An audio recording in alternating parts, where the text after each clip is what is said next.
It's Thursday, February 10th, 2022, and on your Daily Detroit, two things to talk about. First, the trucker protest that's snarling the Ambassador Bridge. I'll share the latest, and then Michelle Krebs from Cox Automotive will get into the impact and how the timing couldn't be worse for automakers also dealing with an ongoing chip shortage. Second, there's a new free chance to pick up some Apple development skills. Software development, after all, is one of the hottest jobs right now. Damien Rocci from Grand Circus joins me to talk about it. Let's get started.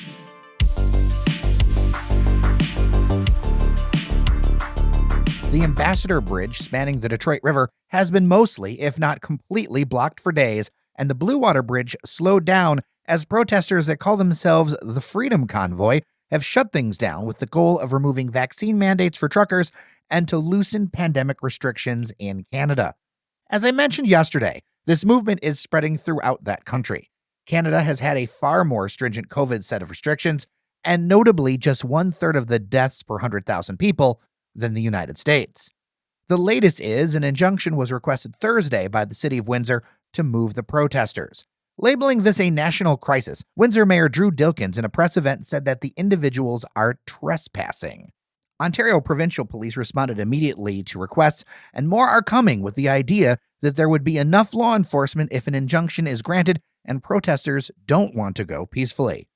Interim Canadian Conservative Party leader Candice Bergen has changed her position, today saying, quote, "I believe the time has come for you to take down the barricades, stop the disruptive action, and come together," unquote. Michigan Governor Gretchen Whitmer called for the bridge to reopen, and in a statement, Ambassador Bridge owner Matt Maroon laid out 3 points that basically amounted to, please, whatever you need to do, get the bridge open. There's no word on the amount of money per day his company is losing due to the closure. Whatever you believe around mandates, vaccines, and masking, each day this goes on, according to officials, $400 million worth of goods are halted. Some, like foodstuffs, may go rotten. A good amount of it is tied to the automotive industry. To help sort some of the impact, Michelle Krebs, executive analyst for Cox Automotive and Autotrader, and one of the industry voices I trust the most, is on the line. Michelle, welcome back to Daily Detroit. Happy to be here. So, what a snafu, a cluster, I don't even know what the word is for all of this. I mean, to help set the table for people, I mean, how much trade goes over this thing? Because it's a lot. It's a lot. I don't know how to quantify it and exactly how much is automotive, but just the Ambassador Bridge alone, about 7,000 trucks a day. So if there's a snafu like this, it really messes things up, and that's exactly what we're seeing. Aren't we starting to see some actual impacts? I read that there was a plant in Windsor that lost a shift. Is there anything else other than that? Oh, there have been a number. I can't even keep up because it changes. The Toyota plants in Canada have been shut down for the rest of the week. Ford idled an engine plant in Windsor, although that could be back up and running, and that engine supplies other vehicles that are made in the U.S. and elsewhere. GM closed a shift at its Lansing plant. I think it's all going to depend on how long this lasts and how, in terms of how many more plants go down. And it's still kind of out there how many jobs this is going to impact, right? I mean, it's a lot. Yeah, it's hard to know because, and it's not just the automotive sector, but certainly, automotive plants will be hit hard because we have a lot of, because of the agreements between Canada, the U.S., and Mexico, a lot of parts go back and forth across the borders and fully assembled vehicles, some of them multiple times. And so there's a tremendous amount of back and forth across the borders. And the other thing is it comes at a very critical time. Production was just starting to resume to something resembling normal and fits and starts after the chip shortage, which also is still ongoing. New vehicle inventories are at historic lows. There are only about 1 million new vehicles available to buy right now. That's about 1.5 million less than last year and 2.3 million less than the year before. So if you're out trying to buy a car, you're not finding much. And certainly with this happening, deliveries to dealerships of new vehicles will be slowed. Could that increase prices for consumers or just make them forced to have to wait longer for new vehicles? It's already, we're already seeing the shortages cause vehicle prices to rise. They've been at record levels. They had just started to back down a little bit as inventories improved, but it all depends on how long this goes. Speaking of how long it goes, and no one can really know, do you have any sense on like when we get to kind of a red alert or really worried, or have we already hit that spot with the amount of backups that we have? I don't know because I'm not on the border. I'm not a police officer or whatever. I don't know. Certainly, this is a significant concern, and I think it just depends on how long it's going to go, and nobody really knows that. Yeah, and I was thinking more about that from an industry standpoint. Like, when will people start to, at what point do these kind of automakers start to think about laying people off or furloughing them temporarily, that kind of thing? They've already done that. That was they've shut down plants. They lay off workers in many cases, Oh, wow. or just send them home, and maybe they pay them. I don't know how that works, but we are seeing that already, and we will see it if it continues. There's so much unknown with this thing. I mean, what is your biggest hope for all of this? That it gets resolved soon? Yes, I mean I think that everybody would like things to get resolved quickly, get production and plants back up to speed. Get vehicles that people want to buy into their hands because we know there's very high demand for new vehicles and there just hasn't been much to buy. So it won't be back to normal of pre-pandemic, but starting to get there would be good. How is that chip shortage doing? Are we still in the weeds on that for a while? We are still in the weeds in that. Ford just this week idled 8 plants that make some very significant vehicles like the F-150. Toyota is warning that, this thing isn't over. Many of the automakers are saying this is not over. We expect it to be better chip supply, more production of vehicles in the second half, but I think the first half of the year is going to be up and down. Do you have any updates on the possibility of domestic supply? I know that President Joe Biden has floated some plans. Congresswoman Debbie Dingell has talked about some investments. Do you have more on that? There is a proposal before Congress to invest $52 billion to encourage chip making here in the U.S. Intel is building, I think, a $20 billion plant near Columbus, Ohio to make chips, but it takes a while to build plants and get chips into production, so it's not going to be overnight. Well, Michelle Krebs, thank you so much for your time. I really appreciate you. I know you have a very busy schedule. Thank you.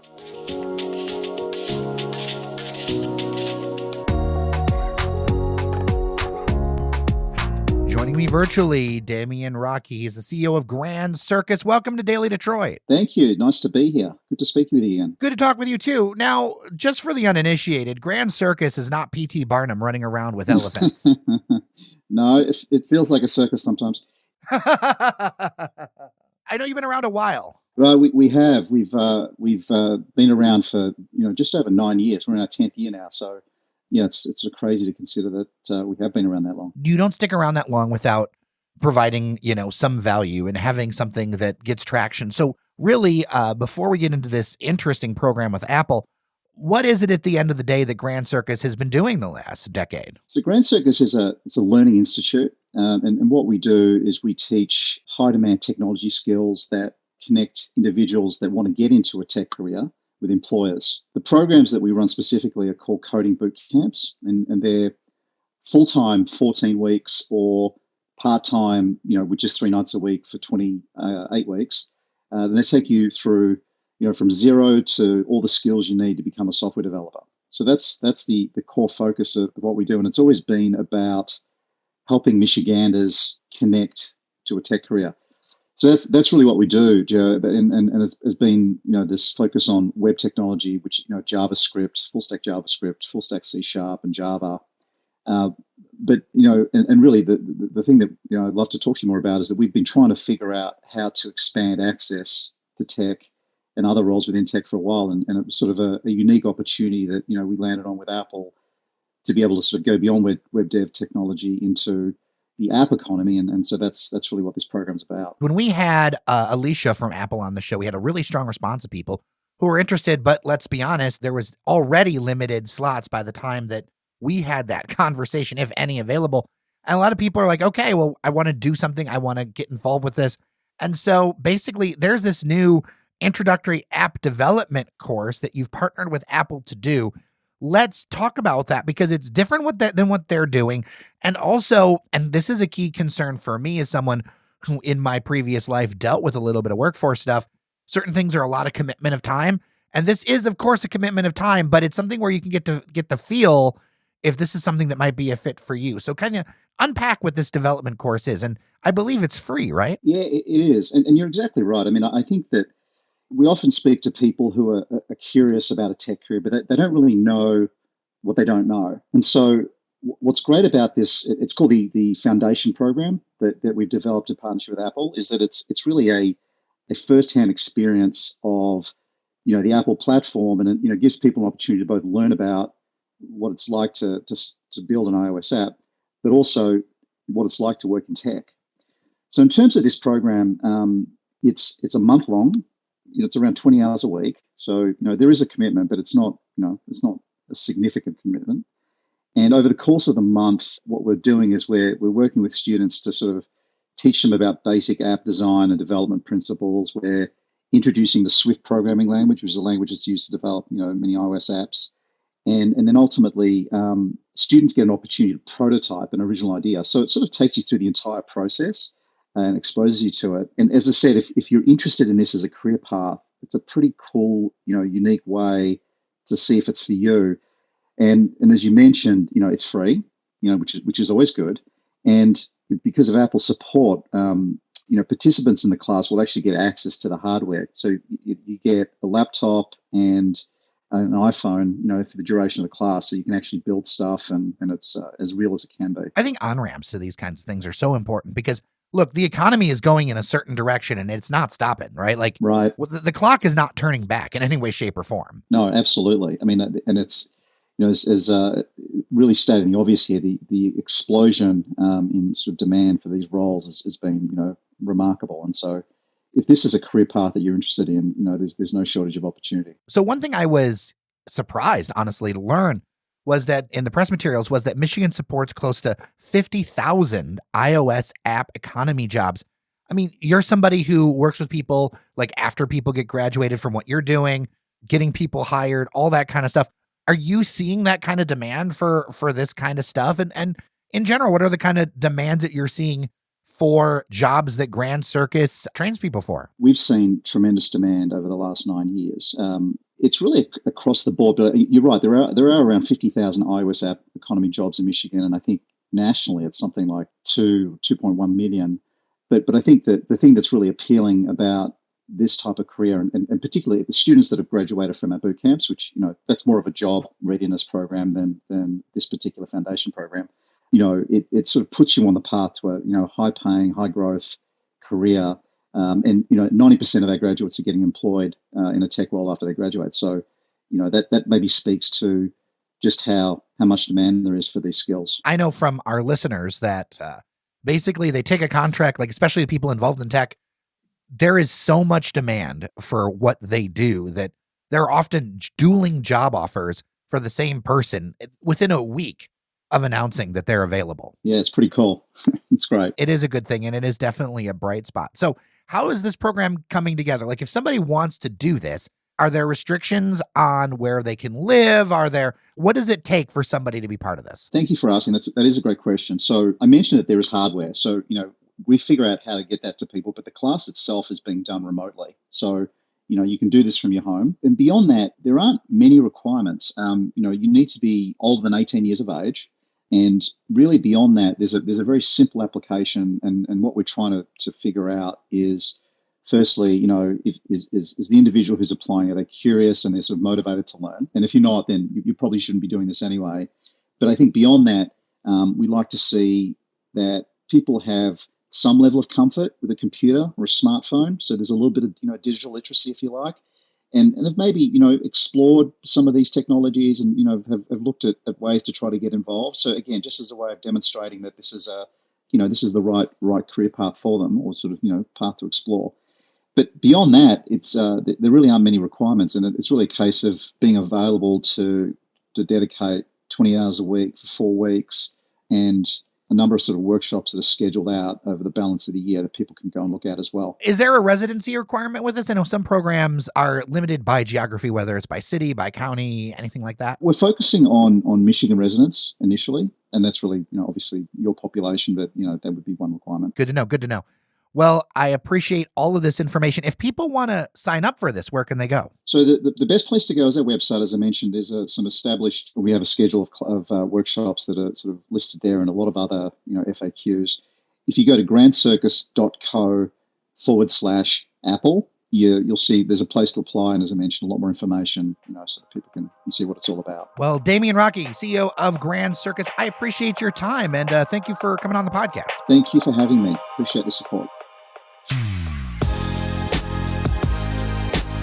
And we are done for today. Thank you so much for listening. If you want to support the show, buymeacoffee.com/dailydetroit or tell a friend. It's the best way to push Detroit's conversation forward. I'm Jer Stays. Devin O'Reilly joins me for a mostly fun episode tomorrow. Take care of each other, and we'll see you around Detroit.